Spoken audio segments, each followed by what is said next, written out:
हम लोगों ने कौन कौन सा कवर किया था? अभी हमने ये वाला कवर किया था। फॉर्मूला क्या था? Debt upon equity. ठीक है, इसी कैटेगरी का हमारा जो अगला रेशो है वो क्या है? Total asset to debt ratio. चलिए ज़रा इसके बारे में बात करते हैं। इसका जो फॉर्मूला रहेगा वो रहेगा टोटल एसेट अपॉन डेट, यानी कि यही लोग जो कि अभी तक किसके साथ कंपैरिजन कर रहे थे?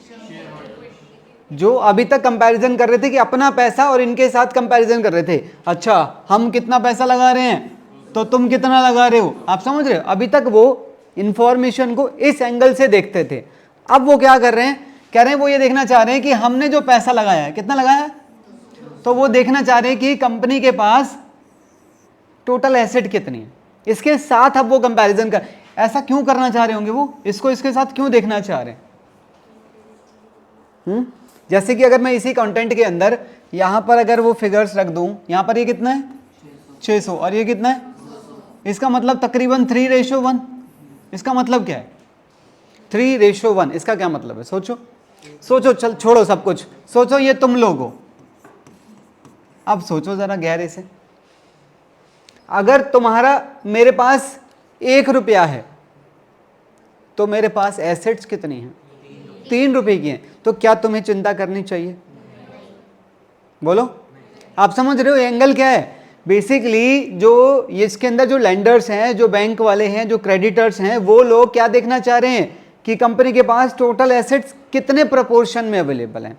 अच्छा, ये रेशो तुम्हारे हिसाब से, तुम ना जरा बिना पढ़े सोच के बोलो, तुम्हारे हिसाब से हाई होना चाहिए या लो होना चाहिए? बताओ।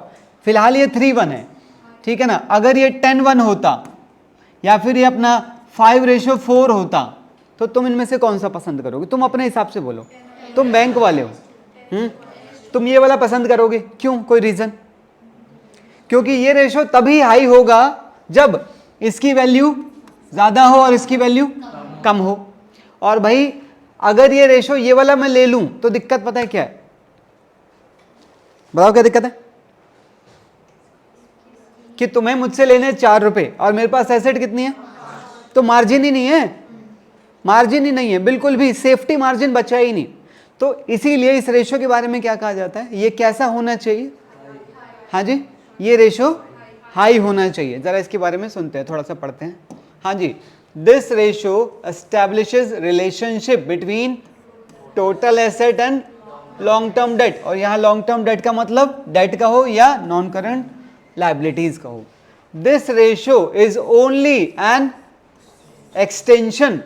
मैंने क्या कहा? यही लोग कभी इसके साथ कंपैरिजन करते हैं, कभी इसके साथ कंपैरिजन करते हैं। मतलब बड़े इनसिक्योर लोग हैं, बड़ा डर है इनके मन में, इसीलिए तरह तरह से कंपैरिजन कर करके ट्राई करते हैं कि कहीं से कोई लूप होल मिल जाए पैसा ना लगाने का। नहीं समझे आप मेरी बात को? ये बेसिकली चेक करते हैं कि क्या हम चारों तरफ से सिक्योर हैं या नहीं, इसीलिए हर एंगल से चीजों को कंपेयर करते हैं।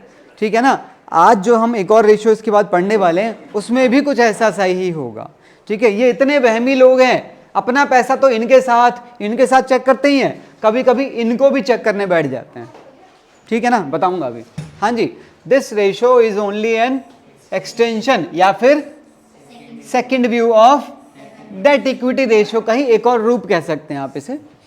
This ratio measures the extent to which long term debts are covered by assets. This ratio indicates margin of safety available to the long term lenders. ठीक है, a higher ratio indicates, अगर ये ratio high है कि जैसे मैं इसे कहूं 1000 और इसे मैं कहूं 100, so this ratio is how much? 10 times की सिक्योरिटी है बाहर वाले लोगों को, इन लोगों को 10 टाइम्स की सिक्योरिटी है। भाई ये तो सिक्योरिटी ज्यादा से ज्यादा ही चाहेंगे, आया ना? और ये ज्यादा से ज्यादा तभी पॉसिबल है जब इसकी वैल्यू मैक्सिमम हो और इसकी वैल्यू मिनिमम हो, ये तो तभी पॉसिबल है। ठीक है ना? So this ratio indicates use of lower debts in financing the assets, which means higher safety for lenders of the. और अगर ये रेशियो लो होगा तो इसका रिवर्स कर दो। अगर आपको हाई समझ आ गया है तो इसका जो लो है वो उसका जो इम्पैक्ट है वो एडवर्स हो जाएगा, वो नेगेटिव चला जाएगा। A lower ratio indicates use of higher debts in financing, which means lower safety for lenders. अच्छा एक बात बताओ, हम यहां पर हाई के बारे में क्या कह रहे हैं? अगर रेशियो हाई है तो इसका क्या फायदा है कि लैंडर्स को यानी कि इन लोगों को ज्यादा चिंता की जरूरत, पर अगर ये रेशियो हाई है तो आपने इनका फायदा तो देख लिया, अब कंपनी के पॉइंट ऑफ व्यू से बात करो। कंपनी के पॉइंट ऑफ व्यू से बात यह है कि कंपनी इसका मतलब बाहर का पैसा बहुत कम यूज कर रही है, जबकि बाहर के पैसे के कुछ अपने फायदे भी हैं, जैसे कि बताए थे मैंने, टैक्स डिडक्शन वो नहीं मिलेगी, और बाहर का पैसा कहीं ना कहीं सस्ता पड़ता है। रीजन, क्योंकि उनको इंटरेस्ट देना होता है जिसकी परसेंटेज फिक्स है, पर शेयर वालों को डिविडेंड देना है जिसकी परसेंटेज फिक्स, जितना बच गया सारा भी ले सकते हैं। इसीलिए रेशो हाई होने का फायदा इनको है, पर कंपनी के लिए नुकसान है। सिमिलरली रेशो लो होने का इन लोगों को नुकसान है, पर कंपनी को फायदा है। आप समझ आ रही है? तो ये डिपेंड करता है कि जो आप अपने वैल्यूएबल कमेंट्स छोड़ रहे हैं आंसर में, जब ये क्वेश्चन आपके सामने आएंगे तो वो पॉइंट्स, वो आपके जो कमेंट्स हैं, वो आप किसके एंगल से दे रहे हैं। कंपनी के एंगल से भी आप दे सकते हैं या आप इन्वेस्टर के पॉइंट ऑफ व्यू से भी दे सकते हैं। समझ आ रही है मेरी बात? आइए, हाँ जी, similarly low ratio is taken as, ये तो मैंने बता ही दिया, ठीक है। अच्छा, इसके बारे में थोड़ा सा हम और बात करेंगे, यहाँ पर थोड़ी गड़बड़ है। हाँ जी, यहाँ डेट का क्या मतलब है, जो हमने डेट वाले रेशियो में भी पढ़ा था, डेट इक्विटी में, ठीक है। और टोटल एसेट्स आपको पता ही है, करंट और नॉन करंट दोनों मिलकर ये बनाएंगे। चलो मैं आगे, इसके अंदर कोई और एनालिसिस, कोई डाउट वगैरह तो नहीं है? Sorry, total asset to debt equity कहना क्या चाह रहे हो? हाँ, ये नहीं है, ये गलती से लिखा हुआ है, ये मेरे से टाइपिंग एरर हुई है।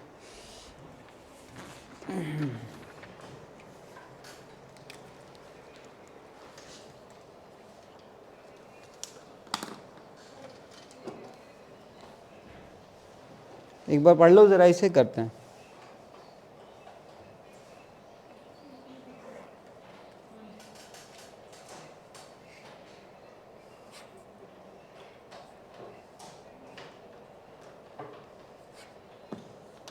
चल सकते हैं आगे। इसका ideal ratio as such given नहीं है, और ज़रूरी नहीं है हर रेशो का आइडियल रेशो हो, ठीक है। देखो ऐसा होता है कि अगर आपको इनका आइडियल रेशो दे दिया है, जो कि कितना होता था 2:1, तो आप उसी को बेस मान के बाकी चीज़ों का आइडियल रेशो मेंटेन कर लेंगे। समझ रहे मेरी बात को? आगे चला जाए, just a minute.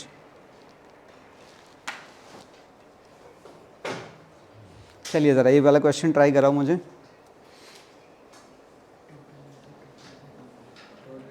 Total asset दिया है, टोटल डेट दिया है। टोटल एसेट यानी कि ये दिया हुआ है 35 लाख, इन दोनों की वैल्यू कितनी दे रखी है 35 लाख। और टोटल डेट बोले तो ये दे रखा है कितना 32 लाख। इसका मतलब इसकी वैल्यू तुम खुद निकाल सकते हो, जरूरत पड़े तो कितनी आएगी 3 लाख।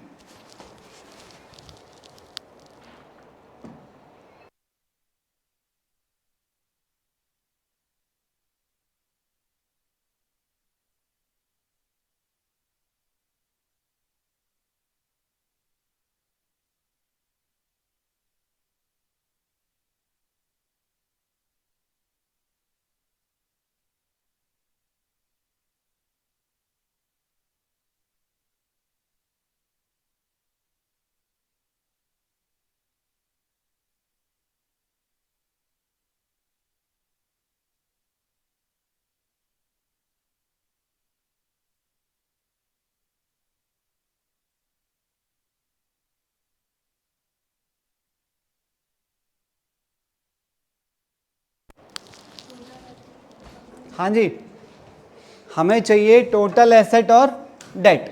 अच्छा, टोटल एसेट तो हमें गिवन ही है, तो इसमें तो कोई दिक्कत होनी नहीं चाहिए। इसकी अगर ज़रूरत पड़े तो हम निकाल सकते हैं, फिलहाल इसकी ज़रूरत है नहीं हमें। हाँ जी, डेट की वैल्यू कैसे निकालूं मैं?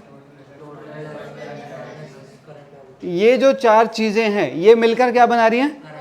Current liability. तो 32 लाख जो कि इन दोनों का टोटल है, अगर मुझे इसकी वैल्यू पता है तो मैं आराम से नॉन करंट लायबिलिटीज की वैल्यू निकाल सकता हूं। So non current liabilities will be equal to total debt minus current liabilities. ठीक है ना?